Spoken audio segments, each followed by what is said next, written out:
Hi, I'm Crystal Raber, and I have been asked to share a part of my story, and I feel honored to do that. So, a little bit about who I am. I am a wife and mother. I am married to Jake Raber. We live in Kidron, Ohio. I have four children. Carson is 14, and Caden is 12. And then we have a little gap, and Lakeisha is 8 and Jackson is 6.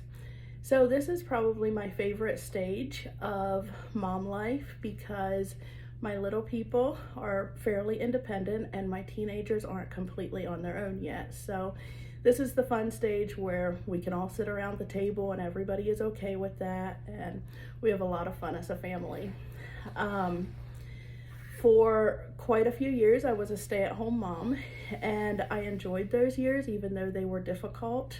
Of course, you have those days that feel chaotic, but I did enjoy that time home with my babies. And I also homeschooled until my oldest was in 6th grade. In 6th grade, we transitioned and we sent them to public school. So that's been a new transition, and it's been very good for our family. But I did really enjoy the time home just with my babies. One of the things that I've been asked to share about is what was one of the most difficult things that I have walked through as a mom, as a person. Probably the most difficult thing that I have walked through is I have a background of a lot of emotional and physical pain. So for many years, while I was trying to be the best wife, the best mom, I also dealt with a lot of debilitating pain that would take me to bed or that would make me feel like not getting out of bed in the morning. And that is really just a hard thing as a wife and mom. To not really feel like you have the energy to do that day, but of course we all know that mom guilt and all of the things that we want to do. We want to have the big garden, we want to can all the things, we want to do all the homeschool projects, we need to have the perfect house, and that was very difficult with so much pain and depression. But it's been a beautiful story of God healing the physical pain and the emotional things that were tormenting me during that time. And a lot of it was just me clinging to hope and me having friends that surrounded me. And my husband was an incredible support, and my children were so patient with me during that time. But it went on for years. And so part of why I'm sharing my story today is because it might be you that's going through that dark space. And I just want to let you know that even though it's hard to see the end while you're in the middle of it, there is hope. To everybody's story, that rock bottom cannot be so deep that God can't find you. Because he found me, even on those darkest days where I was sure that everything was over. I had a long space where I was incredibly suicidal, and the only thing that kept me here was my love for my babies and my husband. And I am so glad that I chose life, because there is more. And so just clinging to hope and having a community around me is probably what brought me through that, and having the love for my children.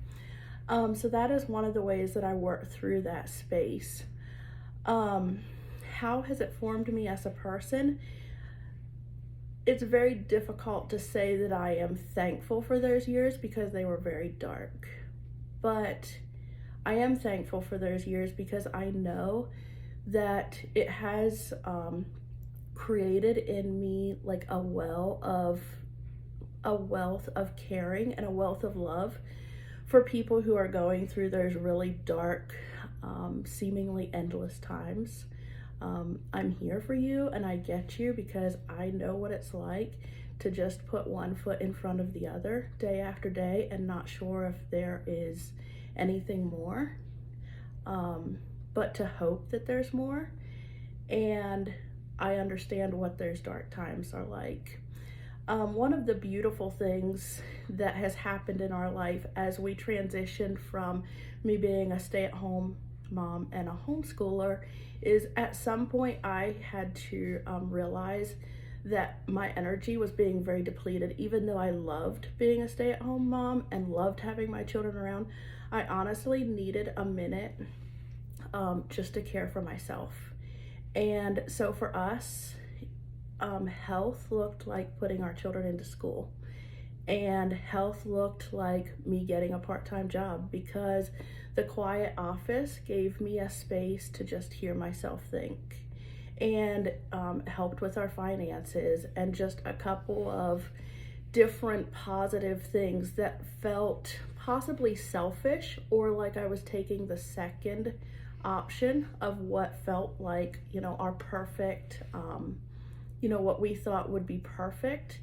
And instead, it has really actually brought our family together, and our kids are loving being in school. And I am loving the space to, maybe I have space to journal now. Maybe I have space to take that walk by myself. Maybe I have space to meet a friend for coffee that I would not have had if I would have just, kept all of my kids at home. And so I think one of the things is to just keep our perfect plan flexible, instead of being so rigid about what we think should be, our perfect family life, and to be okay with God changing that picture for us.